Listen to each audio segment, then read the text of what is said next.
A very good evening to you guys. Welcome to Chandran Institute Allahabad once more, guys. And believe me, this is थोड़ा मुस्कुराहट के साथ आज का session शुरू करना चाहूँगा. And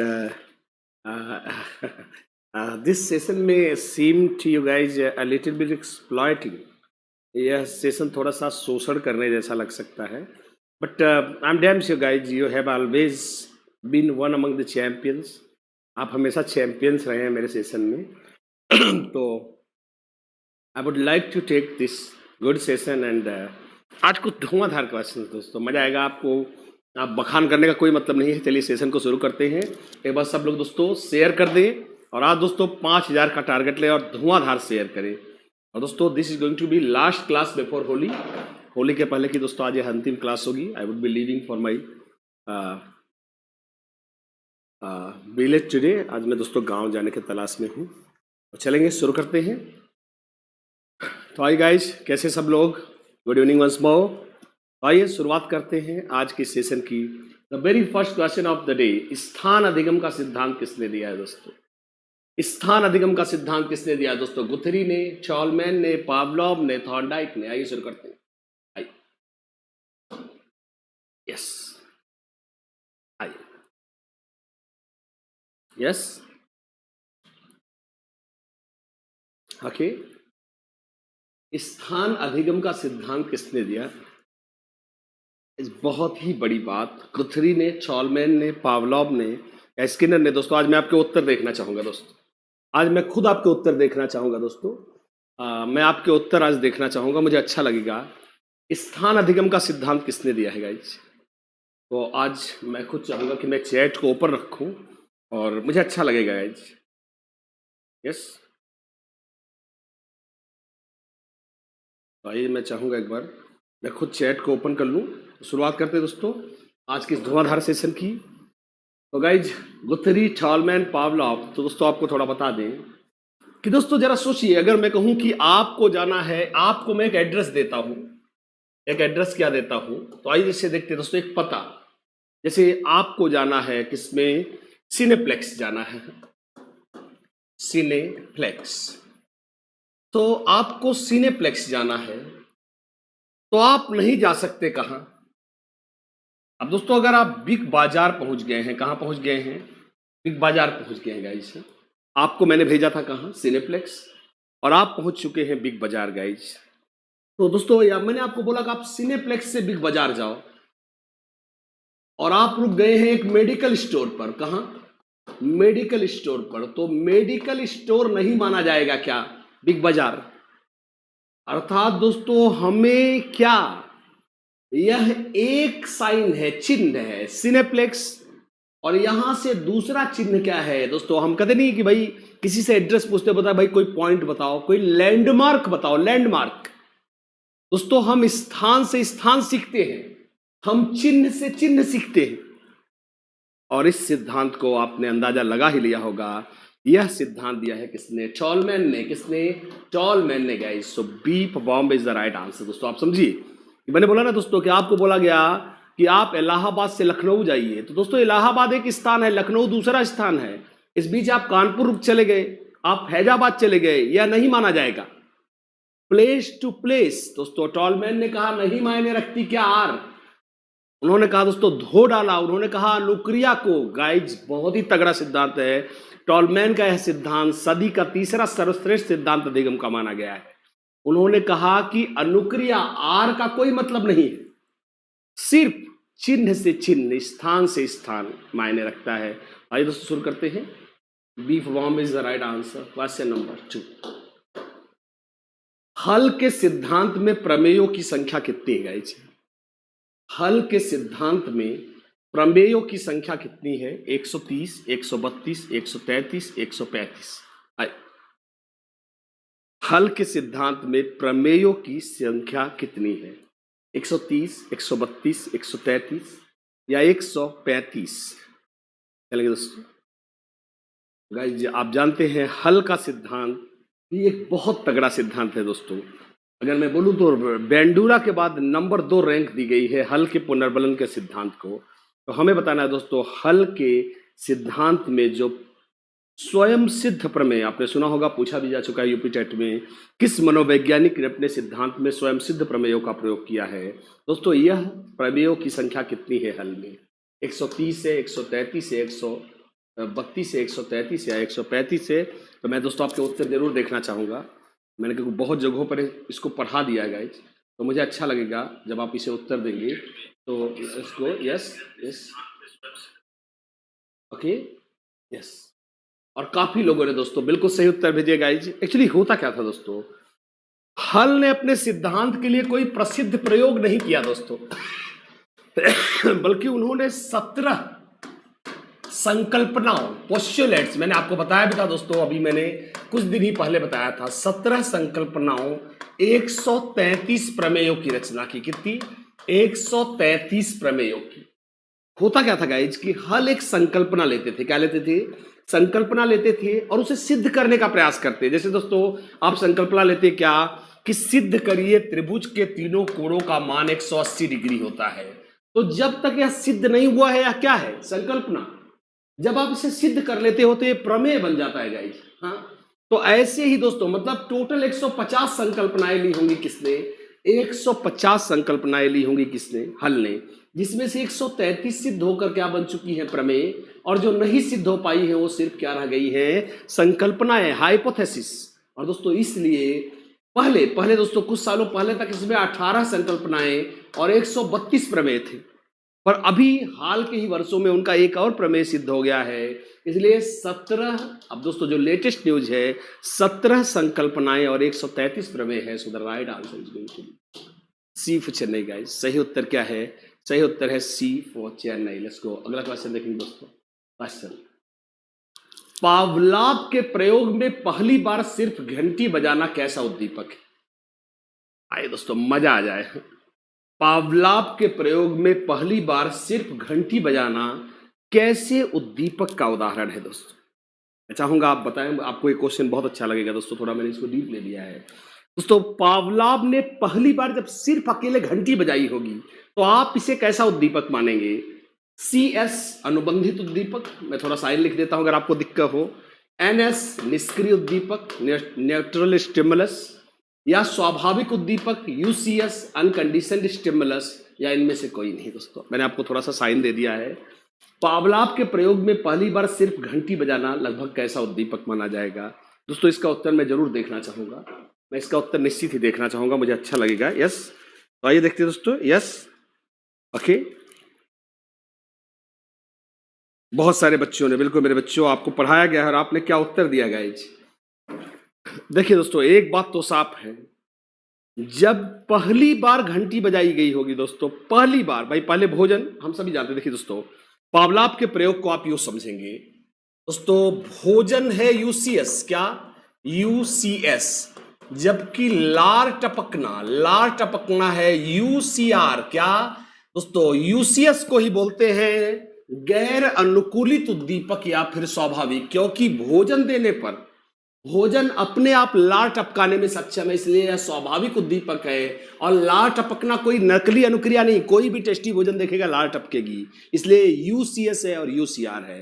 पर गेस करिए दोस्तों, इमेजिन करिए, मैं हमेशा इसे क्लास में बोलता हूं, बच्चों को मैं पढ़ाता हूं, इसको आजकल बहुत डीप पढ़ाता हूं। तो जब पहली बार घंटी बजाई होगी किसने? पावलाव ने। दोस्तों ये आप भी जानते हैं, मैं भी जानता हूं, कुत्ते को थोड़ी मालूम है कि लार टपकाना है, पर पावलाव तो वही चाहता होगा।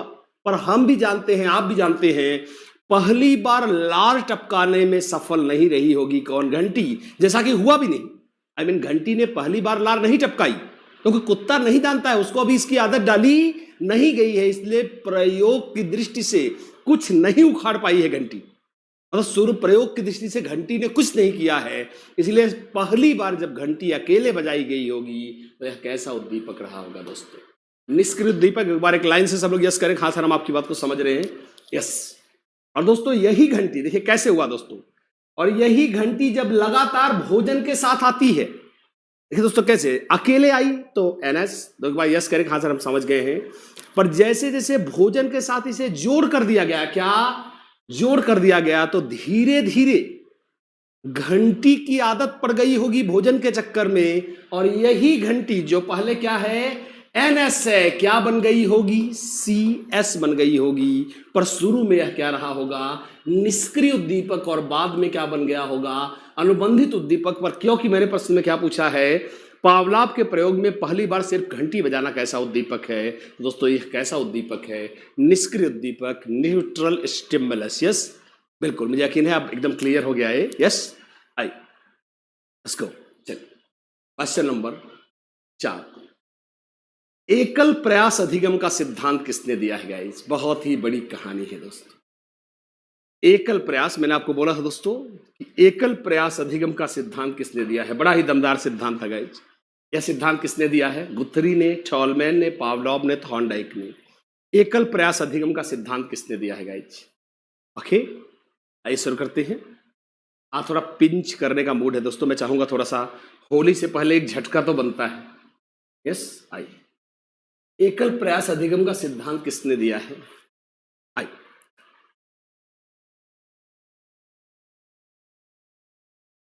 यस,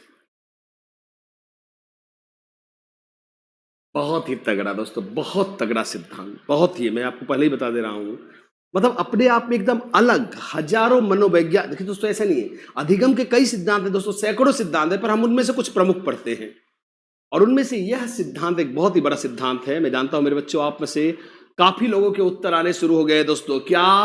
कि भैया अगर कोई आदमी किनारे पे, मैंने आपको उस दिन क्या उदाहरण दिया था कि भैया मैं किनारे पे ही डूब रहा हूं और मुझे किनारा भी मिला हुआ है, एक आदमी हाथ पकड़ा रहा है, भाई हाथ पकड़ लो, बाहर आ जाओ भाई, बाहर आ जाओ, तो मैं क्या बोल रहा हूं? नहीं नहीं, मैं तो त्रुटि प्रयास करूंगा, 8-9 बार डूबूंगा, तब प्लीज मुझे बाहर निकालना। कोई जब जान सांसत में पड़ी हो तो यार त्रुटि और प्रयास करता है। यहाँ आदमी पहली ही बार बचाने वाले को हाथ पकड़ाएगा और खटाक से बाहर निकल आएगा। इसे बोलते हैं दोस्तों एकल प्रयास अधिगम। तो आप समझ गए होंगे यह सिद्धांत दिया है किसने? गुथरी ने दोस्तों। मैंने आपको बोला था इसी का नाम है अधिगम का समीपता का सिद्धांत। मैंने बोला था इसी का एक और नाम है स्थानापन्न अधिगम। कैसा? स्थानापन्न अधिगम। And the right answer is going to be yes, Guthrie. तो मुझे बताएंगे कि यस, बिल्कुल सारे लोग समझ गए हैं और आइडिया यस करें दोस्तों, थोड़ा सा रहेगा आज टफ। एकल प्रयास अधिगम का सिद्धांत किसने दिया? एक ही बार में दोस्तों थॉर्नडाइक के त्रुटि और प्रयास के नियम को थप्पड़ मार दिया गुथरी ने। दोस्तों थॉर्नडाइक को बहुत धो डाला गुथरी ने और क्या कहा कि एक ही बार में प्राणी परफेक्टली सीख लेता है, उसको त्रुटि प्रयास करने की कोई भी जरूरत नहीं है। मैंने उस दिन आपको क्या बोला था कि भैया अगर कमरे में आग लग जाए, गेट खुला हो, तो मैं फटाक से गेट के बाहर भागूंगा, और यह मैं थोड़ी बोलूंगा जाऊं थोड़ी देर जल के लौट आऊं, फिर थोड़ा जल लूं, फिर लौट आऊं, फिर बोलूं नहीं यार मैं तो त्रुटि प्रयास करूंगा। तो आदमी सरपट एक ही बार में भाग जाए। इसे एकल प्रयास अधिगम कहते हैं दोस्तों। So the right answer is going to be Guthrie. चलेंगे क्वेश्चन नंबर 13, श्रृंखला अधिगम का सिद्धांत किसने दिया है गाइज? चेन लर्निंग श्रृंखला अधिगम किसने दिया है दोस्तों? Thorndike, Skinner, Kohler, Bandura. आइए दोस्तों पढ़ाया गया गाइज, मुझे अच्छा लगेगा, आप इसका उत्तर देंगे तो मुझे भी अच्छा लगेगा। चेन लर्निंग का सिद्धांत अधिगम का सिद्धांत किसने दिया है गाइज? माफ करेंगे, श्रृंखला अधिगम का सिद्धांत किसने दिया है? थॉर्नडाइक ने, स्किनर ने, कोहलर ने, बैंडूरा ने। आइए यस, श्रृंखला अधिगम का सिद्धांत किसने दिया है? ए थॉर्नडाइक ने, बी स्किनर ने, सी कोहलर ने, डी बैंडूरा ने। गाइज मैंने कई लेक्चर्स में आपको पढ़ाया दोस्तों। जैसे मैंने क्या बोला गाइज कि मुझे चंद्रा इंस्टीट्यूट, पहले जान ले दोस्तों श्रृंखला अधिगम क्या होता है, पहले जान ले दोस्तों। जैसे जब मैं चंद्रा इंस्टीट्यूट आता हूं दोस्तों, तो बाइक खड़ी करना और उसके बाद सीढ़ियों पे चढ़ करके चौथे तल पर, तीसरे तल पर, दूसरे तल पर, जहां हमारे लाइव रूम है दोस्तों, वहां पे आता हूं। अब दोस्तों गाड़ी खड़ी करना नहीं है मेरा मुख्य उद्देश्य, ना तो सीढ़ी पे चढ़ना ही मेरा मुख्य उद्देश्य है। मेरा मुख्य उद्देश्य लाइव, देखिए दोस्तों कैसे, देखिए कैसे गाड़ी खड़ी करना, पहले देखेंगे दोस्तों मजा आएगा आपको। तो मैं जब लाइव रूम में पहुंचता हूं तो मैं गाड़ी को खड़ी करता हूं, यह R1 है, मान लीजिए यह एक अनुक्रिया है। दूसरा फिर दोस्तों सीढ़ी चढ़ना, सीढ़ी चढ़ना, मान लीजिए दोस्तों इसे हम R2 कह देते हैं, अनुक्रिया 2। और फिर दोस्तों लास्ट में आकर पढ़ाना, यह मेन R है दोस्तों, इसको मैं R3 नहीं बोलूंगा, इसे मेन अनुक्रिया करूंगा। तो दोस्तों कौन कमबख्त गाड़ी खड़ी करना चाहता है? कौन दोस्तों सीढ़ी चढ़ना चाहता है? कोई नहीं चाहता, पर मजबूर है क्या कि अगर पढ़ाना है मुझे तो गाड़ी खड़ी करना, सीढ़ी चढ़ना मुझे सीखना ही पड़ेगा। तो दोस्तों जब मुख्य अनुक्रिया से कुछ सहायक अनुक्रियाएं, देख रहे हैं, सहायक अनुक्रियाएं ऐसे जोड़ दी जाए कि बंदा मुख्य अनुक्रिया सीखने के चक्कर में सहायक अनुक्रियाओं को भी सीख जाए, क्योंकि वो एक क्रम में है, तो इसे हम कैसा अधिगम कहेंगे दोस्तों? इसे हम श्रृंखला अधिगम कहेंगे। यस करें, कहां सर हम समझ गए हैं। और इससे कह दिया है किसने? स्किनर ने। दोस्तों आपने सुना होगा श्रृंखला अधिगम, स्किनर का सिद्धांत। एक बार यस किया जाए। यस, इसको ओके, राइट, यस, बिल्कुल सही दोस्तों, rightly set. Okay, C is the right answer, बिल्कुल सही दोस्तों, C is the right answer. Okay, आइए क्वेश्चन नंबर 6 दोस्तों, आज का हर एक सिद्धांत। बोबो गुड़िया प्रयोग के लिए कौन प्रसिद्ध है गाइज? बोबो गुड़िया प्रयोग के लिए कौन प्रसिद्ध है? Thorndike, Skinner, Kohler, Bandura. आइए इसको, बोबो गुड़िया प्रयोग के लिए कौन प्रसिद्ध है? थॉर्नडाइक प्रसिद्ध है, स्किनर प्रसिद्ध है, कोहलर प्रसिद्ध है, या फिर बेंडूरा प्रसिद्ध है? आइए, बोबो गुड़िया प्रयोग दोस्तों किसने किया? हम सभी जानते हैं गाइज। यस, बोबो गुड़िया प्रयोग किसने किया दोस्तों? थॉर्नडाइक ने, स्किनर ने, कोहलर ने, या फिर बेंडूरा ने?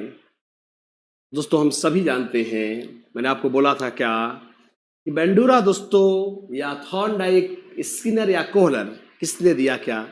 बोबो गुड़िया प्रयोग दोस्तों। और आपके उत्तर आने शुरू हो गए मेरे बच्चों, हमने इसको बहुत ही बार कवर किया है। तो दोस्तों 1961 से 1963 के बीच कुछ अध्ययन किए दोस्तों बोबो डॉल पर। किसने? अल्बर्ट बेंडूरा ने दोस्तों। और उनका प्रयोग, उन्होंने दोस्तों बोबो गुड़िया पे आधारित मूवी के 3 वर्जन 3 ग्रुप में बच्चों को दिखाया। तो बच्चों के 3 ग्रुप बनाए गए, ग्रुप ए, ग्रुप बी और ग्रुप सी दोस्तों। और इनको बोबो गुड़िया पर आधारित एक मूवी दिखाई गई। एक मूवी में एक आदमी आता है, बोबो गुड़िया को खूब उठा के पटक पटक के फेंकता है। दूसरे में एक आदमी आता है, गुड़िया के साथ खेलता है।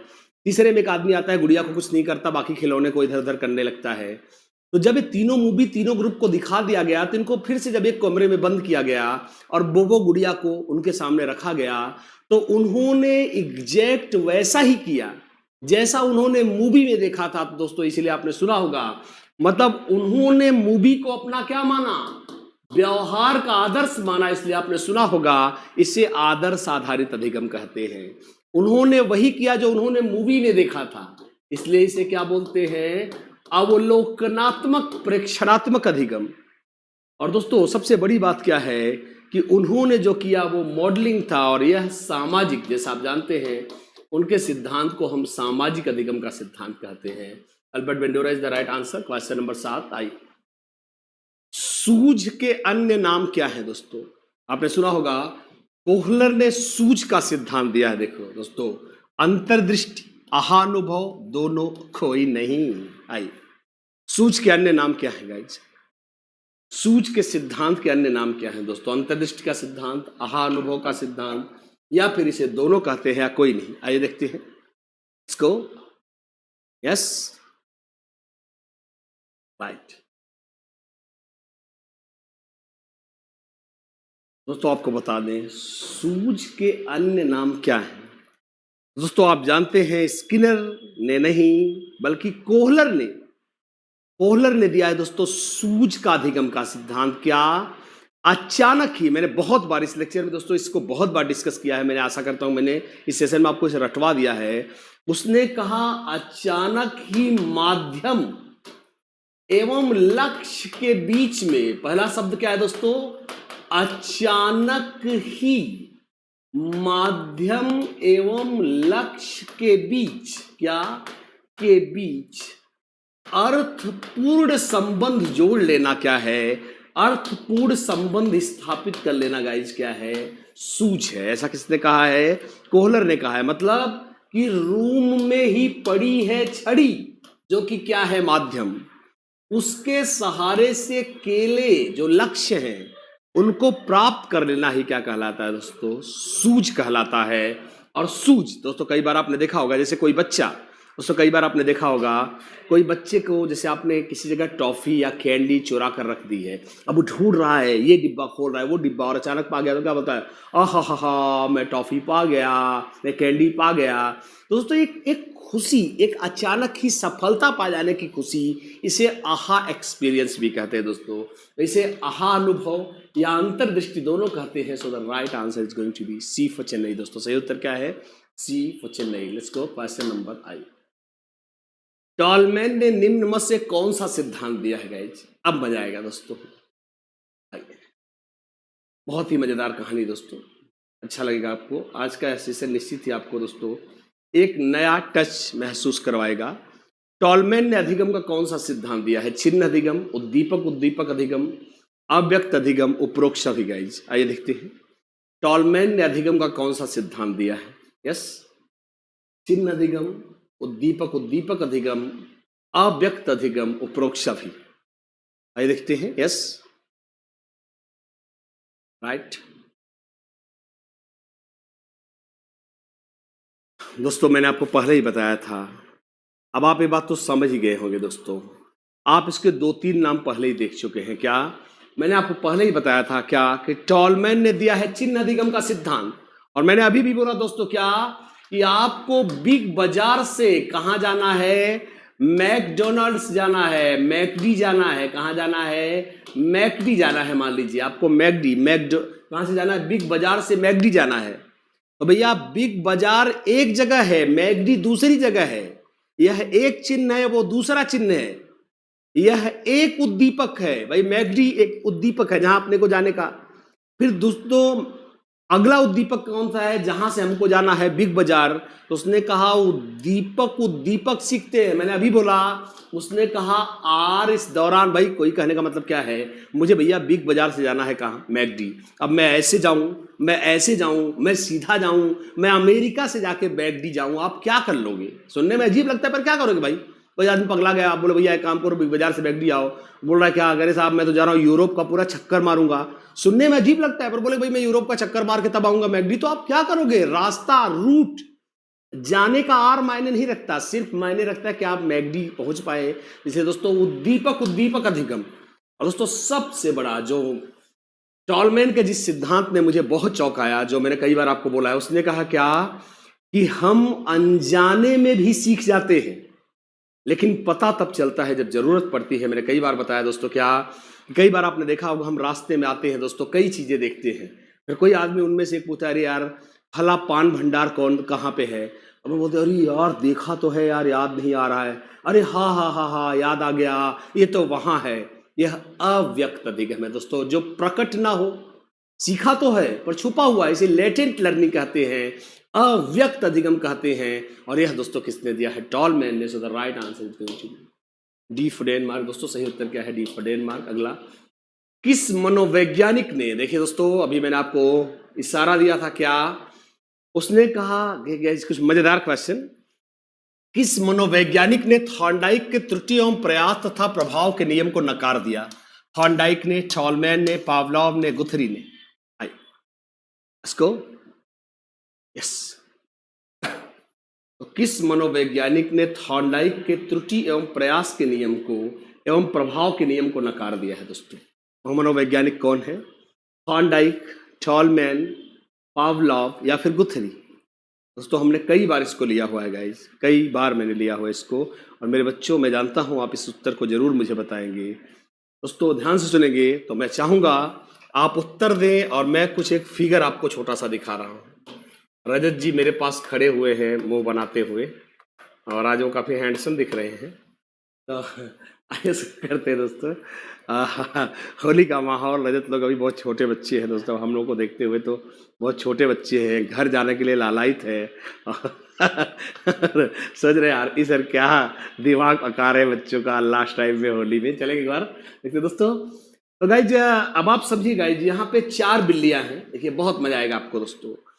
4 बिल्लियां हैं, यहाँ एक खूंटा टाइप का है, और हर बिल्ली की रस्सी खूंटे के एक होल से दूसरे होल में डाली गई है। बिल्ली को लगता है वो बंधी है पर बंधी नहीं है। अचानक दोस्तों धाए से आवाज होती है। क्या? धाए से आवाज होती है, गोली की धाए से आवाज चलती है। और मैंने उस दिन आपको बताया था बिल्ली सर पर सीधा भागती है। कैसे सीधा? मतलब रास्ता, मैंने आपको बोला था रास्ता इधर चारों तरफ है, पर ये बिल्ली यहां से क्यों भागेगी यार? एक तो हमारी जान खतरे में है, बिल्ली को ऐसा लगता है कि मुझे कोई मारने आ रहा है, तो वह सबसे, इसीलिए दोस्तों मैंने आपको क्या बोला था, इसे नजदीकी अधिगम, समीपी अधिगम। दूसरा, अब आप देखिए गाइज, पहली ही बार में, ध्यान से सुनेंगे दोस्तों, पहली ही बार में बिल्ली भाग गई एकदम नजदीकी रास्ते से, उसको दोबारा ये सीखने के नहीं भाई, हर आदमी शॉर्ट रूट से ही भागेगा, इसलिए यह एकल प्रयास अधिगम है। उसने कहा पहली ही बार में, उसने 20 बार बिल्ली को पिंजरे के अंदर किया, 20 बार बिल्ली ऐसे भागी गई, ऐसे भागी। उसने कहा भैया यहां कोई त्रुटि प्रयास नहीं हो रहा है, पहले ही बार में प्राणी सीख ले रहा है। और दोस्तों जरा सोचिए, तो धाए की आवाज क्या है? उद्दीपक एस, और बाहर भागना क्या है दोस्तों? आर। यहां बिल्ली जैसे ही धाए का आवाज सुनती है, नजदीकी रास्ते से सर पर भागती गई।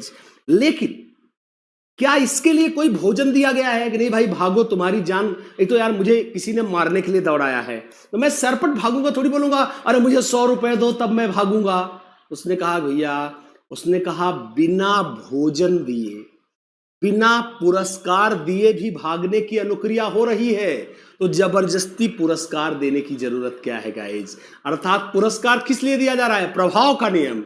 इसलिए उसने कहा थॉर्नडाइक, एक ही बार में बिल्ली भाग गई, इसलिए त्रुटि प्रयास नहीं हुआ, इसलिए थॉर्नडाइक का त्रुटि एवं प्रयास का नियम है, बिना भोजन दिए भी उद्दीपक देने पर भागने की क्या हो रही है? अनुक्रिया।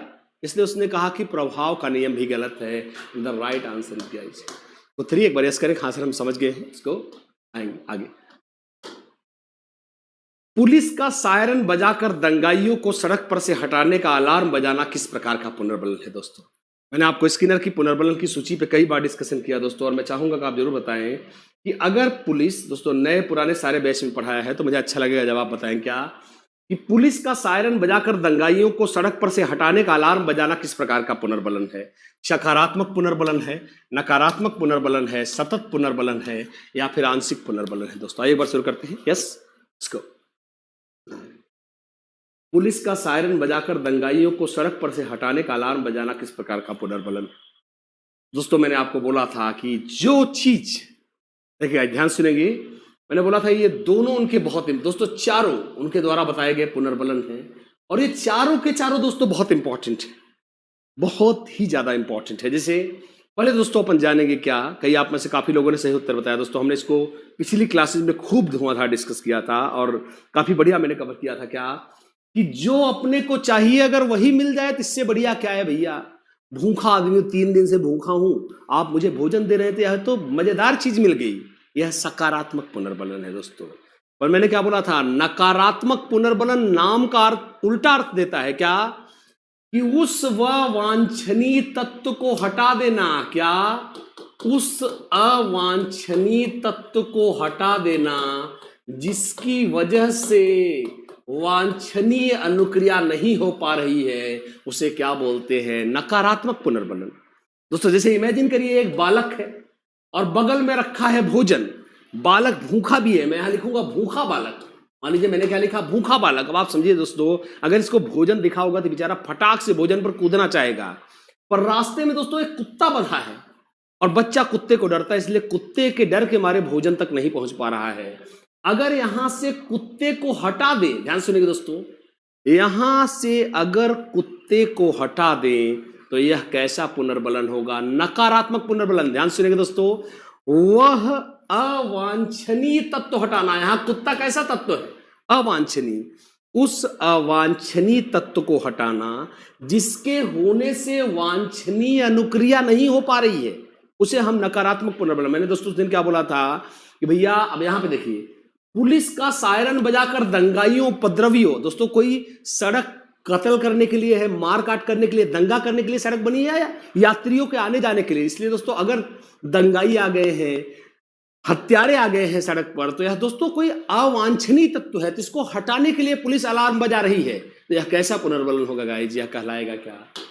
नकारात्मक पुनर्बलन। चलेंगे दोस्तों, क्वेश्चन नंबर 11, नवीन आदतों एवं नवीन प्रतिक्रियाओं को अर्जित करने की प्रक्रिया अधिगम प्रक्रिया है, यह परिभाषा किसने दी है गाइस? गेट्स ने, क्रो एंड क्रो ने, वुडवर्थ ने, गिलफोर्ड ने? दोस्तों आइए शुरू करते हैं। Gates, Crow and Crow, Woodworth, Guilford, किसने दी गई? जाइए शुरू करते हैं।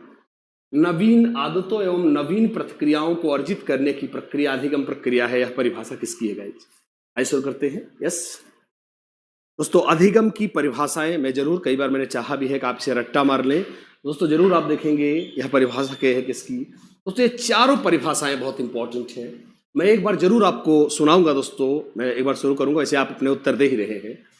गेट्स ने कहा है क्या कि अनुभव एवं प्रशिक्षण द्वारा व्यवहार में किया गया परिवर्तन अधिगम है, अर्थात यह हमारा उत्तर नहीं है गाइस।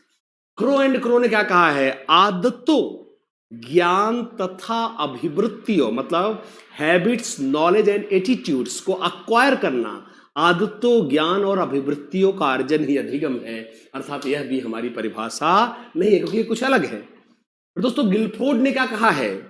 व्यवहार द्वारा व्यवहार में परिवर्तन ही अधिगम है, अर्थात सही उत्तर क्या है guys? The right answer is going to be C for Chennai. सही उत्तर क्या है? वुडवर्थ की परिभाषा है दोस्तों। चलेंगे क्वेश्चन नंबर आई।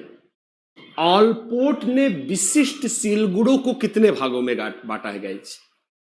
ऑलपोर्ट ने, हम सभी जानते हैं दोस्तों, सील गुड़ का दुनिया का पहला का सिद्धांत व्यक्तित्व का किसने दिया? ऑलपोर्ट ने। तो आपको बताना क्या है कि ऑलपोर्ट ने विशिष्ट सील गुड़ों को कितने भागों में बांटा है? एक भाग में, तीन भाग में, चार भाग में या फिर पांच भाग में? ऐसा करते हैं।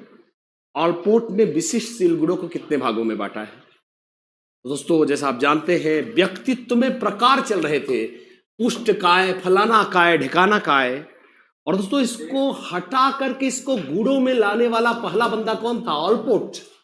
और ऑलपोर्ट ने दोस्तों कहा कि व्यक्तित्व के गुण होते हैं, ना कि कोई प्रकार होता है, क्योंकि प्रकार बदल सकता है। भाई एक आदमी बड़ा ईमानदार है, सरकारी नौकरी पा गया, लूट रहा है, वह बेईमान हो गया, अर्थात प्रकार चेंज होता है। उन्होंने कहा गुणों से व्यक्तित्व का विभाजन होना चाहिए। इसलिए दोस्तों ऑलपोर्ट ने दो तरह के सील गुण बताए। उसने कहा, पहले देखिएगा बहुत मजा आएगा, एक बार इसको देखेंगे एक बार, बल्कि मैं चाहूंगा आप लिख भी ले। उसने दोस्तों दो तरह के सील गुण बताए। पहला उसने कहा सामान्य सील गुण, क्या? सामान्य सील गुण देखेंगे। और दूसरा उसने कहा विशिष्ट सील गुण। कैसे सील गुण? विशिष्ट सील गुण। उसने कहा दोस्तों कि जैसे किसी व्यक्ति में, जैसे मैं एक दो लिख लेता हूं, उसने कहा ऐसे सील गुण जो किसी भी व्यक्ति में आसानी से दिख जाते हैं, सभी में पाए जाते हैं। जैसे दोस्तों चाहे आदमी चोर ही क्यों ना हो, बदतमीज ही क्यों ना हो, जरूर थोड़ा बहुत क्या होगा? सामाजिक। हर आदमी अपनी रक्षा करना चाहता है, ये सब में पाए जाते हैं, इसलिए सामान्य सील गुण है। फिर उसने कहा ऐसे सील गुण जो किसी खास व्यक्ति में पाए जाते हैं, उसे आम आदमी से खास आदमी बना देते हैं, ऐसे सील गुण को क्या कहेगा? विशिष्ट सील गुण। फिर उसने विशिष्ट सील गुणों को तीन भागों में बांटा। देखेंगे पहला प्रधान सील गुण। देखिए दोस्तों विशिष्ट सील गुणों को तीन भागों में बांटा गया है। प्रधान सील गुण, दूसरे केंद्रीय सील गुण, क्या? केंद्रीय सील गुण देखेंगे दोस्तों, केंद्रीय सील गुण। और तीसरा दोस्तों क्या है? गौड़ सील गुण। क्या? गौड़ सील गुण। तो दोस्तों देखेंगे बड़ा मजा आएगा आपको।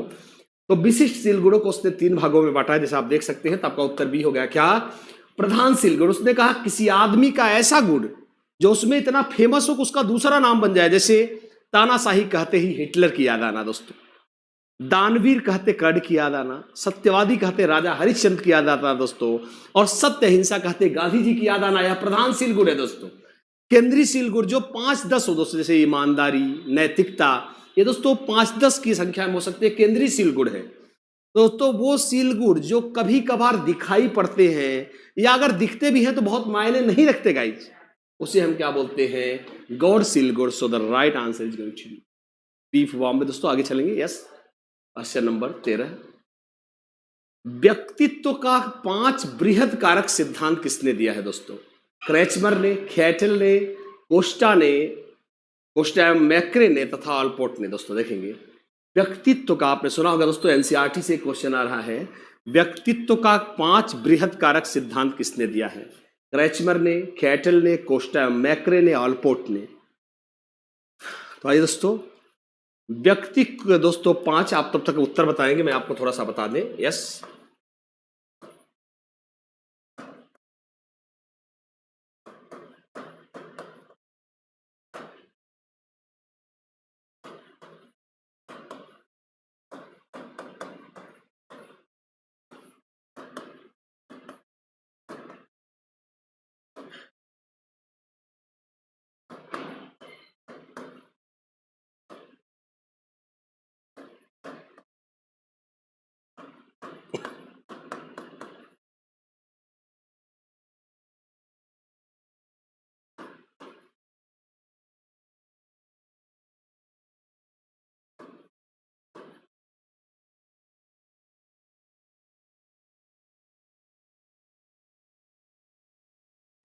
दोस्तों एक दिमाग से स्लिप हो रहा है गाइस।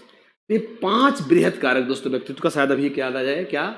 ओपननेस टू एक्सपीरियंस, बहिर्मुखता, यस गाइस, सहमतिशीलता, यस, सहमतिशीलता गाइस। आज के डेट में दोस्तों यह सिद्धांत बहुत प्रेरित हुआ, इसे बिग मतलब दोस्तों बहुत बड़े बड़े व्यक्तित्व को इन्होंने सिर्फ 5 गुणों में रखा है दोस्तों। अनुभवों के लिए खुलापन, अनुभव के लिए खुलापन का दोस्तों मतलब है जो आदमी नया कुछ सीखना चाहता हो। बहिर्मुखता, जो सामाजिक हो दोस्तों। तंत्रिका तापी, बोलते नहीं माथा गर्म हो रहा है, जो गुस्सैल हो, चिड़चिड़ा हो, उसे तंत्रिका तापी कहते हैं। जो आदमी अंत विवेकशीलता, दूर तक सोचता हो, भविष्योन्मुखी हो, उसे अंत विवेकशीलता कहते हैं दोस्तों। और यह आदमी जो दूसरों की बात ध्यान से सुने, जरूरी पड़ने पे हाँ करे, दूसरों के साथ टीम का हिस्सा बने, उसे दोस्तों सहमतिशीलता कहते हैं। और यह दिया है किसने? कोस्टा एवं मैकरे ने। यस, आइए एक बार देखते हैं क्वेश्चन नंबर 14। थर्स्टन ने समूह कारक सिद्धांत में प्राथमिक योग्यताओं के कितने प्रकार बताए दोस्तों? एक बार देखेंगे। थर्स्टन ने अपने समूह कारक सिद्धांत में प्राथमिक योग्यताओं के कुल कितने प्रकार बताए हैं? Option A 5, B 8, C 3, D 7। मुझे अच्छा लगेगा दोस्तों, एक बार बताएं। थर्स्टन ने समूह कारक सिद्धांत में प्राथमिक योग्यताओं के कुल कितने प्रकार बताए हैं? दोस्तों जैसा मैंने आपको पहले बताया था, थर्स्टन ने बुद्धि का एक समूह कारक सिद्धांत दिया है दोस्तों, जिसमें उन्होंने क्या किया कि हमारी बुद्धि कुछ प्राथमिक योग्यताओं से बनी है, जिसमें दोस्तों उन्होंने आंकिक योग्यता, भाषाई योग्यता, शाब्दिक योग्यता, शब्द प्रवाह दोस्तों आपका क्या बोलते हैं उसे, आंकिक योग्यता, स्मृति योग्यता, स्थानिक योग्यता, जैसे 7 योग्यताएं बताई हैं दोस्तों। कितनी योग्यताएं बताई हैं? 7। सो the right answer is guys D for Denmark. Let's go, अगले क्वेश्चन पे चलेंगे। Question number 15। व्यक्तित्व का वाक्य पूर्ति परीक्षण किसने दिया बनाया दोस्तों? व्यक्तित्व का वाक्य पूर्ति परीक्षण किसने बनाया दोस्तों? फ्रायड ने, पाइन एवं टेंडलर ने, टाइडमैन ने, जेल एंड मोरिनो ने दोस्तों। बहुत ही मजेदार क्वेश्चन, एक बार देखेंगे। व्यक्तित्व का वाक्य पूर्ति परीक्षण किसने बनाया? फ्रायड ने, पाइन एवं टेंडलर ने, टाइडमैन ने, जे एल मोरिनो ने। आइए दोस्तों, इन सब लोगों ने व्यक्तित्व का कोई ना कोई तरीका बताया है दोस्तों परीक्षण का। तो मैं चाहूंगा एक बार आप देखें, आपको अच्छा लगेगा। वैसे क्लास में दोस्तों मैंने इसको पढ़ाया हुआ है तो मुझे अच्छा लगेगा, एक बार देखेंगे।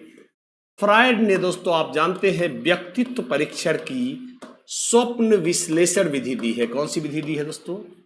स्वप्न विश्लेषण विधि है। आइए एक बार देखते हैं। पाइन एंड टेंडलर ने दिया है दोस्तों वाक्य पूर्ति परीक्षण। दोस्तों यह एक, मैंने आपको बोला था, यह एक प्रक्षेपी परीक्षण है। कैसा परीक्षण है दोस्तों? प्रक्षेपी परीक्षण। अधूरे वाक्यों को छोड़ दिया जाता है और आपसे पूरा करवाया जाता है ताकि देख सके कि आपकी सोच कैसी है, आपके अंतर्मन को जानने की इच्छा। टाइडमैन ने दोस्तों, आपने सुना होगा, व्यक्तित्व परीक्षण की व्यक्ति इतिहास विधि। क्या? व्यक्तित्व परीक्षण की व्यक्ति इतिहास विधि को दोस्तों क्या किसने दिया है? टाइडमैन ने दिया है। और आपने दोस्तों सुना होगा समाज मिति विधि। समाज मिति विधि के जनक कौन है? जेल मोरिनो। तो आप समझ गए होंगे दोस्तों, the right answer is going to be Pine and Tendler. आइए एक बार देखते हैं दोस्तों क्वेश्चन नंबर, बहुत ही मजेदार दोस्तों परिभाषा, एक बार देखेंगे। व्यक्तित्व एक व्यक्ति के चरित्र, मिजाज एवं शारीरिक बनावट का करीब करीब एक स्थायी एवं टिकाऊ संगठन है जो वातावरण के साथ अद्वितीय समायोजन निर्धारित करता है। यह परिभाषा किसने दी है गाइस? बहुत ही मजेदार दोस्तों, 2 परिभाषाएं जो व्यक्तित्व की मेरे हिसाब से बहुत इंपॉर्टेंट है। उनमें से एक को कई बार ले चुका हूं, पर मैं चाहता हूं आज इसको लिया जाए। तो व्यक्तित्व एक व्यक्ति के चरित्र, मिजाज, शारीरिक बनावट का करीब करीब एक स्थायी एवं टिकाऊ संगठन है जो वातावरण के साथ अद्वितीय समायोजन निर्धारित करता है। यह परिभाषा किसने दी है? ऑलपोर्ट ने, आइजेंक ने, वॉटसन ने, कैटल ने।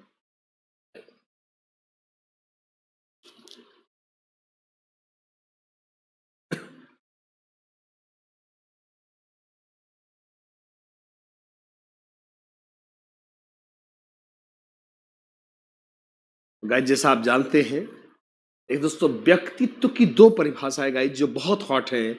उनमें से एक परिभाषा है ऑलपोर्ट की। दोस्तों लास्ट शब्द दोनों का मैच करता है। 2 परिभाषाएं जो आपको आनी चाहिए वो आइजेंक और ऑलपोर्ट की है दोस्तों। ऑलपोर्ट ने क्या कहा है?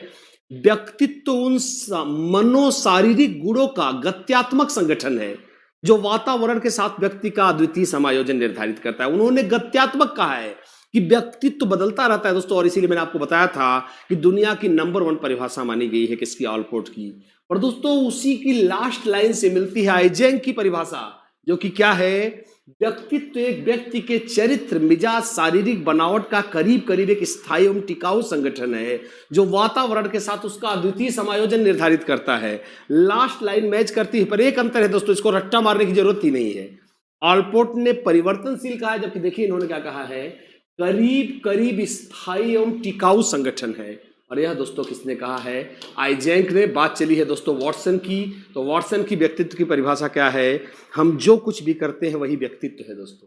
कैटल ने क्या कहा है, व्यक्तित्वशील गुणों का वह संगठन है जिससे हमें पता चलता है कि व्यक्ति दी हुई परिस्थिति में क्या करेगा, हम इससे भविष्यवाणी करते हैं। तो this is going to be B for Bombay. Question number 17 देखेंगे दोस्तों, वीर पूजा की भावना किस अवस्था में जागृत होती है। दोस्तों क्विक क्वेश्चन सुनो, वीर पूजा की भावना किस अवस्था में पैदा होती है। ऑप्शन ए शैशवावस्था में, बी प्रौढ़ावस्था में, सी बाल्यावस्था में, डी किशोरावस्था में। गाइज हो जाए एक बार, तो वीर पूजा की भावना किस अवस्था में पैदा होती है, शैशवावस्था, प्रौढ़ावस्था, बाल्यावस्था, किशोरावस्था। गाइज यस, तो हम सभी जानते हैं वीर पूजा की भावना, मैंने आपको बोला दोस्तों इसे मैं चमचागिरी कहता हूं। गाइज क्लास में जो लड़का दोस्तों पढ़ने में तेज रहता, दोस्तों ये आप खासकर 6-7 की कक्षा में हम देखते हैं, क्लास में जो भी बच्चा पढ़ने में तेज रहता था अपन उसके चेले बन जाते हैं दोस्तों। अरे भाई गणित नहीं आएगी, मुझे बताएगा भाई तेरी गणित बहुत अच्छी है। दोस्तों समूह के मुखिया में ऐसा कोई टैलेंट है जिसकी वजह से अपन उसके सामने झुकते हैं, सर झुकाते हैं दोस्तों, उसे अपना हीरो मानना, अपना हेड मानना कि वो टैलेंट रखता है, यह अच्छी वाली वीर पूजा है दोस्तों। लड़कियों में भी जो बालिकाएं नेता टाइप की रहती हैं या पढ़ने में बहुत तेज होती हैं, सारी लड़कियां उसकी चेली बन जाती हैं। और दोस्तों बुरे वाले भी रहते हैं, जैसे कोई झगड़ालू टाइप का लड़का है, मारपीट मांगे है, तो जो गुंडे टाइप के बच्चे हैं उसके चेले बन जाते हैं, हॉकी वॉकी लेके मारपीट करते हैं दोस्तों। तो उसे अपना मुखिया मानना ही क्या है, वीर पूजा, इसे हीरो वर्शिप करते हैं। और यह पाया जाता है किशोरावस्था में। गाइस कौन किशोरावस्था। आइए क्वेश्चन नंबर 18 है, समलिंगी ईर्ष्या किस उम्र में पाई जाती है दोस्तों। चलेंगे मेरे बच्चों, मुझे बहुत अच्छा लगेगा आप इसका उत्तर देंगे। समलिंगी ईर्ष्या किस उम्र में पाई जाती है, शैशवावस्था, प्रौढ़ावस्था, बाल्यावस्था, किशोरावस्था। ध्यान रखिए दोस्तों, मैंने कल समलिंगी प्रेम पूछा था, इसे कंफ्यूज मत होइएगा। आज मैं समलिंगी ईर्ष्या पूछ रहा हूं, यह किस अवस्था में पाई जाती है। चलेंगे, यस, समलिंगी ईर्ष्या किस अवस्था में पाई जाती है दोस्तों। मुझे उम्मीद है कि आप सही उत्तर देंगे। यस, मुझे यकीन है आज के क्वेश्चन ने थोड़ा आपको भड़काया तो होगा, पर मैं हैंडल कर लूंगा। हाँ ऐसा करते हैं दोस्तों, मैंने आपको क्या बोला था, पहले जान ले दोस्तों, मैंने बार बार पढ़ाया आपको क्या, इलेक्ट्रा ग्रंथि एंड ओडिपस ग्रंथि। क्या, इलेक्ट्रा ग्रंथि एवं ओडिपस ग्रंथि दोस्तों। क्या कि बालिका माता से ईर्ष्या करती है, पिता की तरफ आकर्षित होती है, बालक पिता से ईर्ष्या करता है, माता की तरफ आकर्षित होता है, जिसे हम क्रमशः पितृ प्रेम एवं मातृ प्रेम कहते हैं। और दोस्तों यह उनके व्यक्तित्व की तीसरी अवस्था है, जिसे हम वास्तव में 3 से 6 वर्ष मानते हैं। चलते देखिए दोस्तों, इसकी एज नहीं मान सकते, और फ्रायड कहते हैं 3 से 6 में बहुत तेज होती है, क्योंकि पिता से बालक ईर्ष्या करता है, माता से बालिका, इसलिए समान लिंग से ईर्ष्या हुई, इसे समलिंगी ईर्ष्या कहेंगे। और आप उम्र के अनुसार समझ गए होंगे इसका उत्तर क्या है गाइस, शैशवावस्था। एक बार यस करें, हाँ सर हम समझ गए हैं, इसका उत्तर दोस्तों शैशवावस्था आएगा। यह तो समलिंगी, आप में से काफी लोगों ने फिर भी उत्तर सी दे दिया दोस्तों, वह समलिंगी प्रेम था। वह कौन सा शब्द था, समलिंगी प्रेम, जबकि मैं क्या पूछ रहा हूं, समलिंगी ईर्ष्या। चलेंगे एक बार आगे चलेंगे, यस लेट्स गो, चल करते। आइए क्वेश्चन नंबर 19 का है, बाल्यावस्था सामाजिक विकास की प्रतिद्वंदात्मक अवस्था है, यह किसने कहा गाइज। ऐसे करते हैं, बाल्यावस्था सामाजिक विकास की प्रतिद्वंदात्मक अवस्था है, यह किसने कहा गाइज। रॉस ने, किलपैट्रिक ने, फ्रायड ने या स्ट्रैंग ने।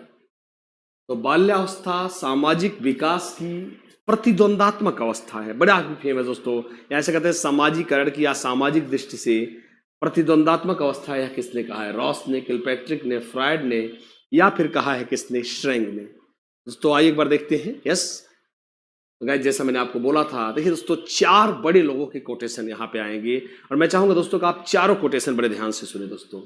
कई बार मैं ले चुका हूं, कल भी मैंने लिया था। रॉस ने क्या कहा था कि बाल्यावस्था झूठी मुठी परिपक्वता, बाल्यावस्था मिथ्या परिपक्वता की अवस्था है, अर्थात यह हमारा उत्तर नहीं हो सकता गाइस।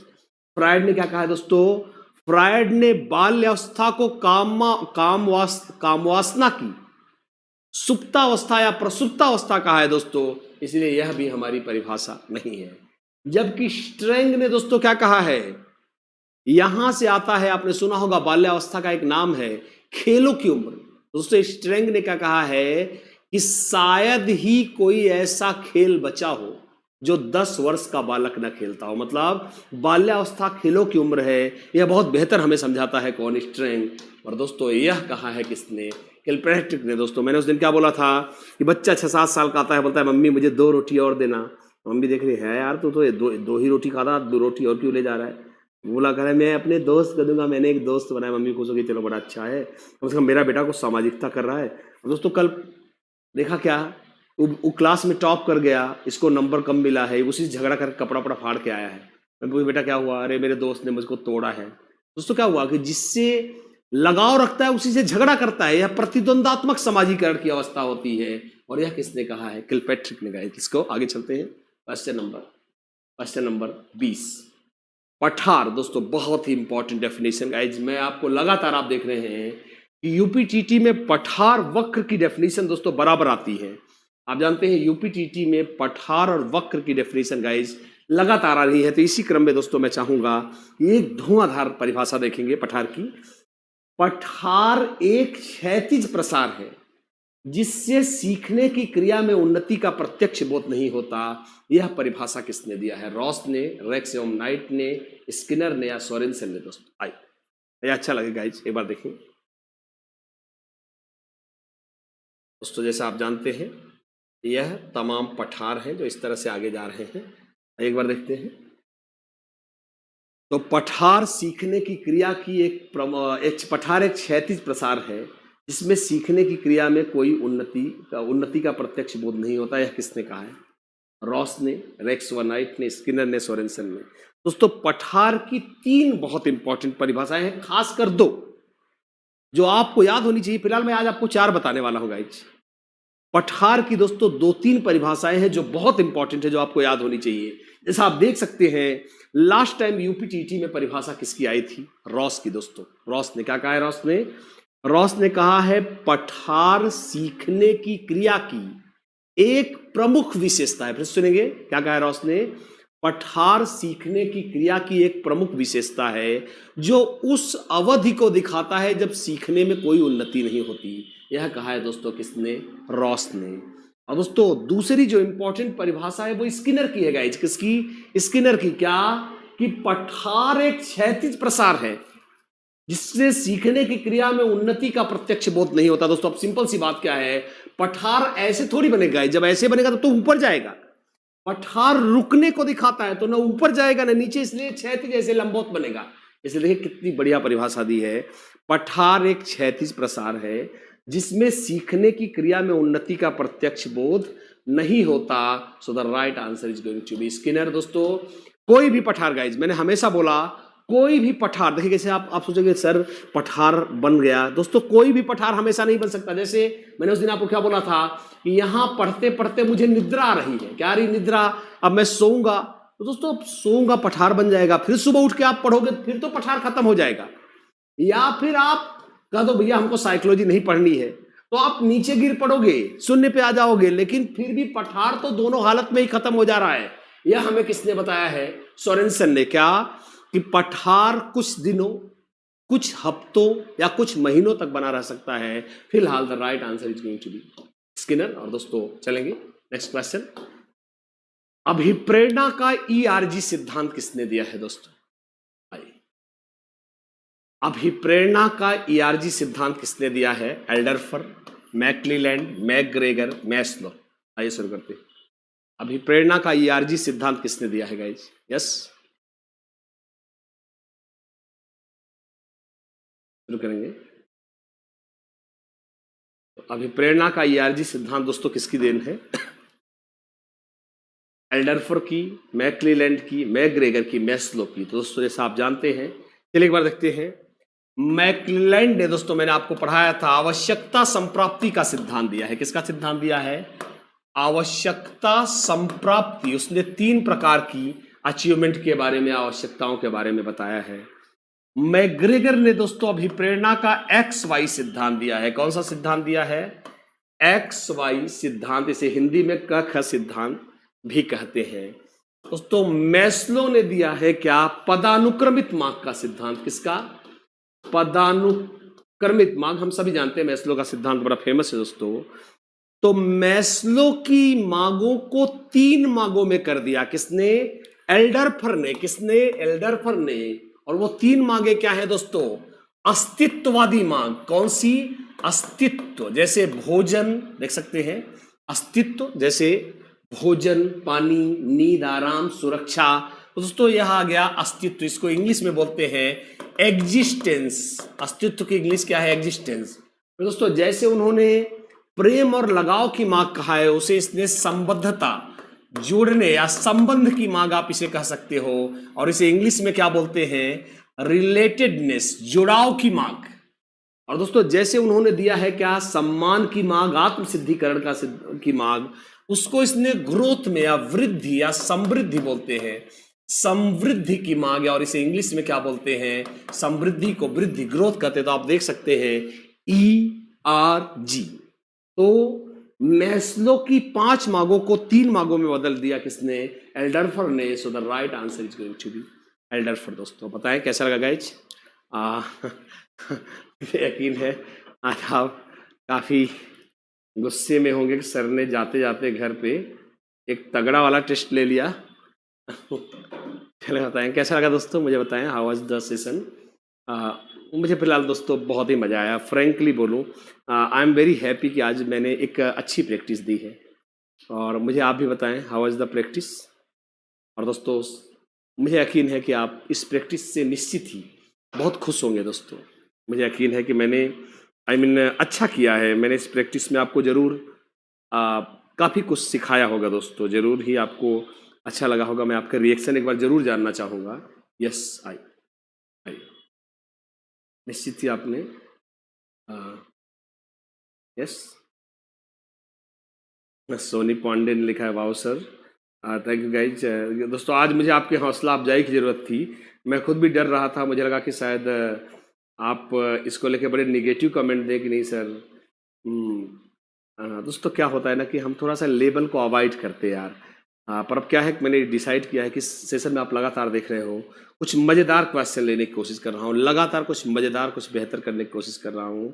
और आपसे हमेशा ये उम्मीद रख रहा हूँ कि आप निश्चित ही इस सेशन को पूरी तरह से कोऑपरेट करेंगे और निश्चित ही मेरा साथ देंगे दोस्तों। तो चलिए गाइज, एक बार दोस्तों सभी को, मैं और मेरे साथ रजत जी मौजूद हैं दोस्तों, एक बार सारे लोगों को चंद्रा इंस्टीट्यूट की तरफ से मैं चाहूँगा रजत भी आ जाए और 2 शब्द बोले जरूर। तो दोस्तों Chandra institute has always been a friend, a guide for you guys. Chandra institute हमेशा मित्र की तरह, एक पथ प्रदर्शक की तरह आपके साथ बना रहा है दोस्तों। और मैं RP मिश्रा आपको दोस्तों होली गाइज, हमारे दोस्तों आप जानते हैं पता नहीं कब से दोस्तों यह त्यौहार मनाया जा रहा है। इसका ऐतिहासिक महत्व के साथ साथ दोस्तों, मैं साइकोलॉजी का टीचर हूँ, मेरा मानना है इसके कुछ मनोवैज्ञानिक महत्व है दोस्तों। रंग दिखाते हैं विविधता को, हमारे संस्कृति की अनेकता में बसी हुई एकता को। दोस्तों सभी समुदायों के लोग, सभी धर्मों के लोग दोस्तों, यहाँ तो अब तो दोस्तों होली काफ़ी दुनिया के तमाम अन्य धर्मों के लोग भी मनाने लगे हैं। होली दोस्तों किसी धर्म विशेष का त्यौहार नहीं गाइस। होली सद्भावना का, it's a festival of communal harmony. यह दोस्तों सामुदायिक सद्भावना का, जब हम अपने जाति पात भेदभाव इन सबको मिटाकर दोस्तों मानवतावाद की तरफ एक दूसरे से गले मिलते हैं दोस्तों। और काफ़ी पुरानी दिक्कतें, पुरानी रंजिशें भूल के दोस्तों दोस्ती के लिए हाथ बढ़ाते हैं। गाइज मैं Rajat ji is going to be with me. Rajat ji is also going to give you some दोस्तों वेल विशेज। तो शुभकामनाएं रजत जी देंगे दोस्तों। और मैं चाहूँगा कि रजत should just say 2 words for Holi guys. नमस्कार दोस्तों, तो आप लोग कैसे हैं? आप लोग को होली की हार्दिक शुभकामनाएं। और होली कम ही खेलिएगा। आज हम लोग सुबह से होली खेल ही रहे हैं और अभी हम लोग ने पापड़ वापड़ सब खाया है। और आप लोग भी अच्छे से खाएं, अच्छे से रहें और अच्छे से होली मनाएं। बहुत बहुत धन्यवाद। Thank you so much sir. बहुत ही बढ़िया लगा दोस्तों, बहुत ही बढ़िया लगा। और रजत जी ने आज दोस्तों बहुत ही मज़ेदार, आपको बताऊं, कहीं से थोड़ा ऑयल ले आके थोड़ा कुछ पापड़ वापड़ तले हैं, बड़े ही रोस्टेड पापड़ बनाए थे इन्होंने। मैंने खाया भी, लगभग काफ़ी ठीक ठाक दोस्तों, लग रहा है कुछ ज़्यादा ही खा गया हूँ। तो फिलहाल रजत जहेज भी ने वेरी गुड गाय। एंड दोस्तों फिर से wishing you a very happy Holi guys, very colourful, रंगों से भरा यह त्यौहार।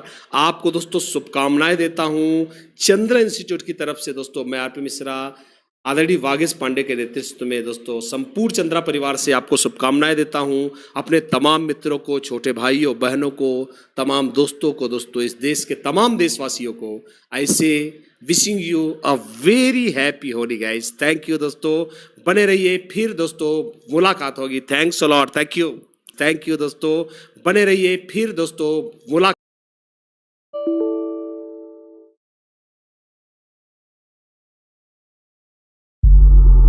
हंसते हंसते मुस्कुराते मुस्कुराते सरकारी नौकरियों को लाना है अपने कदम पर, तो आज ही डाउनलोड करें चंद्रा इंस्टीट्यूट इलाहाबाद ऐप। मित्रों नोटिफिकेशन आ गया है, UP TET, TGT, PGT, UPSI, आप देख सकते हैं junior super TET, primary super TET. प्यारे साथियों, आज ही ज्वाइन करें चंद्रा इंस्टीट्यूट इलाहाबाद। 50% का महा ऑफर जारी रहेगा 30 मार्च तक। इस फाइनेंशियल ईयर तक मिलेगा 50% की छूट आप सभी भाई बहनों को चंद्रा इंस्टीट्यूट इलाहाबाद ऐप पर।